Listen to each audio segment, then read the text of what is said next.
दोस्तों, महाराष्ट्र में इन दिनों किस मंत्री को क्या मिला, इससे कहीं ज्यादा चर्चा है छगन भुजबल की नाराजगी को लेकर के। क्या छगन भुजबल की यह नाराजगी अजीत पवार को बड़ा झटका दे देगी? क्या अजीत पवार की एनसीपी टूट सकती है? अगर अजीत पवार की एनसीपी टूटती है तो क्या इसका डायरेक्ट इनडायरेक्ट कनेक्शन बीजेपी से होगा? क्योंकि छगन भुजबल अपनी नाराजगी को दूर करने के लिए अजीत पवार से नहीं बल्कि मिलते हैं देवेंद्र फडणवीस से। और खबरों के अनुसार देवेंद्र फडणवीस 10 दिन का समय मांगते हैं और कहते हैं कि आपकी नाराजगी दूर कर दी जाएगी।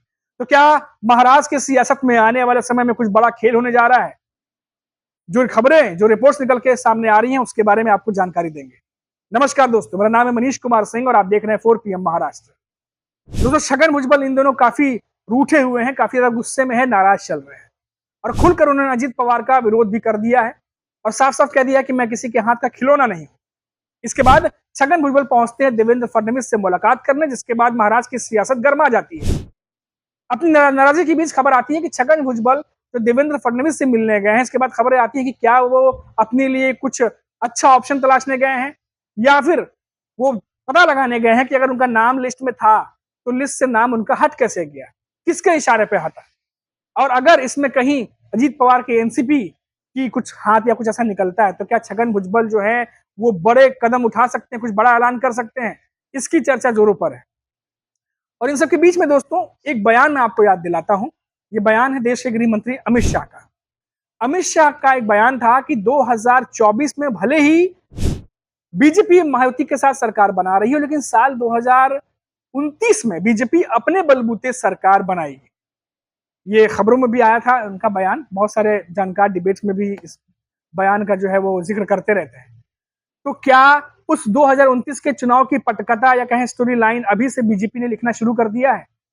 क्या छगन भुजबल का देवेंद्र फडणवीस से मुलाकात करना क्या उस पटकथा के किसी कुछ अध्याय हो सकता है? क्योंकि छगन भुजबल ओबीसी समुदाय के एक बहुत बड़े नेता हैं, बहुत बड़ा चेहरा है और जब जब चुनाव होता है, आप देख लीजिए, मराठा समुदाय हो चाहे वो ओबीसी समुदाय हो, हर बड़ा दल जो है वो वोटर बैंक को पाना चाहता है और ऐसे में छगन भुजबल एक बड़ी चाबी हो सकते हैं, एक बड़ा गेम चेंजर हो सकते हैं बीजेपी के लिए। तो क्या देवेंद्र फडणवीस की तरफ से कोशिश इस तरफ की जा रही है कि आने वाले समय में जो अमित शाह ने बात कही थी, क्या उसकी पटकथा अभी से लिखने की कोशिश शुरू हो गई है? क्या बीजेपी अपने ही सहयोगी दल हैं, क्या उनको तोड़ेगी? ये जो है सवाल जो है अब वो सियासी गलियारों में गूंज रहे हैं। छगन भुजबल लगातार नाराज चल रहे हैं। आपको पता है उनकी नाराजगी की वजह, जब उन्हें राज्यसभा जाना था तब उन्हें उनके जब हामी भरी थी, उस समय खबर आई कि अजित पवार ने जो है उनका नाम नहीं गया। बाकी मीटिंग हुई, उसके बाद सुनीत्रा पवार जो धर्मपत्नी है अजित पवार की, उन्हें भेज दिया गया, जबकि वो बारामती से हार गई थी सुनीत्रा पवार के सामने। उसके बाद उन्हें भेजा गया और छगन भुजबल को यह कहा गया कि अभी आप रुकिए, विधानसभा चुनाव है, आपकी जरूरत है। छगन भुजबल रुकते हैं, विधानसभा चुनाव होता है और महायुति गठबंधन तीनों ही दल अच्छे मार्जिन से जीत के आते हैं। उसके बाद भी छगन भुजबल को कोई पोस्ट नहीं दिया जाता, उनका नाम था, उसके बावजूद भी उन्हें कोई मंत्री पद नहीं मिला।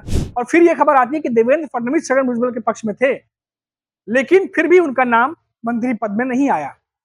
अब इसको लेकर के छगन भुजबल काफी ज्यादा आक्रोशित हैं, गुस्से में है, नाराज है और ऐसे में देवेंद्र फडणवीस के साथ उनका मुलाकात करना आने वाले समय में इसको दर्शाता है कि छगन भुजबल कुछ बड़ा फैसला कर सकते हैं। लगातार उनके बयानों से तो ये जाहिर है कि मेरे आपका हाथ का खिलौना नहीं हूं, जहां नहीं चाहना वहां नहीं रहना, ये सब तमाम बातें छगन भुजबल कह चुके हैं और ये तमाम बयान जो है इस तरफ इशारा करते हैं कि आने वाले समय में छगन भुजबल कुछ बड़ा फैसला कर सकते हैं। 10 दिन का जो समय मांगा गया है देवेंद्र फडणवीस से, इसका इंतजार छगन भुजबल कर रहे हैं। आने वाले 6 से 7 दिनों बाद, 7 से 8 दिनों बाद छगन भुजबल पर सबकी नजरें रहेंगी, क्योंकि महाराष्ट्र की सियासत में छगन भुजबल एक बड़े नेता हैं, कई दशकों से महाराष्ट्र की राजनीति में एक्टिव हैं और लगातार जो है वो काम कर रहे हैं। अजीत पवार से भी वो सीनियर नेता है, अनुभव के मामले में बात करें, वो भी बड़े बड़े पोस्ट संभाल चुके हैं और ऐसे में छगन भुजबल को अगर वो चीजें नहीं मिलती जिसकी उम्मीद उन्होंने की थी या बातें हुई होंगी, तो छगन भुजबल बिल्कुल बड़ा फैसला लेने के लिए सक्षम है। और ये हमने 90s के भी दौर में देखा, जब शिवसेना से उन्होंने बगावत कर दी थी और वो अलग हो गए थे। उस समय भी शिवसेना में काफी दिक्कतें हुई थी जब छगन भुजबल ने बगावत की थी। और क्योंकि अजीत पवार की एनसीपी में अजीत पवार के बाद अगर देखा जाए तो सबसे बड़ा चेहरा छगन भुजबल है। हालांकि छगन भुजबल अजीत पवार से भी सीनियर है। उसके बाद अगर छगन भुजबल ये फैसला करते हैं, क्योंकि उनके समर्थकों का खबर आपने सुना होगा कि अजीत पवार के घर के बाहर, चाहे पुणे का एरिया हो, लगातार छगन भुजबल के समर्थकों ने किस तरीके से प्रोटेस्ट किया, किस तरीके से अपना आपत्ति जताई, विरोध प्रदर्शन किया, उसके बावजूद भी अजीत पवार को कोई बयान नहीं आया और अजीत पवार की तरफ से कुछ ऐसा नहीं दिखा कि वो मनाने की कोशिश कर रहे हैं छगन भुजबल को या उनसे कोई बात कर रहे हैं, और ना ही छगन भुजबल जो है वो अजीत पवार से कोई कम्युनिकेशन कर रहे हैं, कोई बातचीत कर रहे हैं, बल्कि उल्टा छगन भुजबल देवेंद्र फडणवीस से मुलाकात करते हैं और बातचीत करते हैं।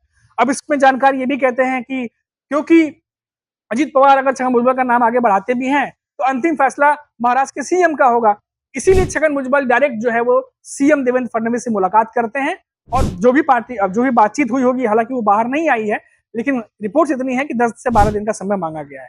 तो अब रिपोर्ट्स के अनुसार 10 से 12 दिन के बाद ये कहा जा रहा है कि छगन भुजबल कुछ बड़ा फैसला कर सकते हैं, और ये बड़ा फैसला जो है वो अजीत पवार के खिलाफ अगर जाता है तो ये जाहिर तौर पर अजीत पवार की एनसीपी के लिए बहुत बड़ा झटका होगा।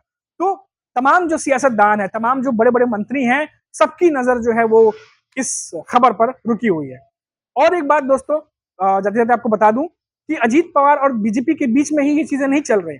एकनाथ शिंदे के एक सांसद है, उन्होंने भी एक लेटर लिखा था जिसमें उन्होंने देवेंद्र फडणवीस और गृह मंत्रालय को लेकर के और पुलिस महकमे को लेकर के कुछ सवाल खड़े किए थे, जिसके बाद काफी ज्यादा सियासत उस पर भी गर्मा गई थी।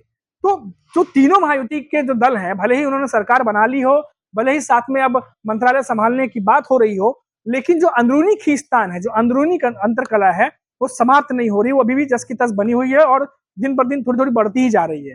तो क्या ये आगे चल के रूप लेगा, क्या इसका दशा और दिशा होगा, क्या महायुति के भीतर जो चल रहा है क्या वो और ज्यादा फूटेगा, या फिर उसे कंट्रोल कर लिया जाएगा, या फिर देवेंद्र फडणवीस एकनाथ शिंदे अजीत पवार की रणनीति कोई काम आएगी और उसे मैनेज कर लिया जाएगा। ये तमाम चीजें जो है वो आने वाले समय में देखने को मिलेंगी। अभी के लिए इतना ही। आप देखते रहिए 4 PM महाराष्ट्र। नमस्कार।